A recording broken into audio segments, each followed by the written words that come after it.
খাইল দিয়েছি হুজাইর আলিয়া মধ্যে বড় যে ফাদর কোয়ালিটি এলা চিনি মাদো না হেনে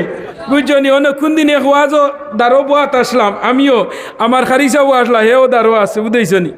আতুত মিলাই হইলাম বল্লা আসনি হুজুর বল্লা আসনি তুলা ওয়াজ তো তুলা ফাতলামি কম করিও মানুষে বাক্কা ইটা ইটা মাতন বুঝেছেন খাইলে ওয়াজও গিয়া কর যুক্তিবাদী আমার এত দূরে ক্ষমা চাইছেন গতবার মাতিসলা আর আমি তানে মাফ করে দিছি তাই জ্বলি গেছলা বলে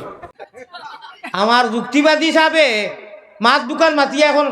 মানে বনে ফিট ঘুরের না আমি কইলাম আপনি নু বলে ভাই সরম দিও না বা মানুষের সামনে আমি আপনার কাছে আল্লাহর দুয়ে আমি নত আতাইছি হুরু ভাই হিসাবে বইয়া শুনমু ও কিতা মিশা মাত মাতিল আমি ইয়ার বাল্লা আসেননি হুজুর কিছু ফাতলামি কম করবা কর আমি বলে তার এত দড়ি ক্ষমা চাইছি ভুল স্বীকার করছি আগে তারে একবার মাতিছিলাম ওখানেও যাইতে দুনিয়ায় থাও চাইন মুসলমান এর লাগে আমার বাইয়াই নহল লক্ষ্য করিয়ম আলিম অগলর ওয়াজ উন্দে সারা আলিম সমান না আলাইকুম বি মাজালা সাতিল উলামা আলিম অগলর মাঝে তিন ক্যাটাগরির আলিম আছেন এক গুরু উলামায়ে হক্কানি এক গুরু উলামায়ে রব্বানি এক গুরু উলামায়ে সু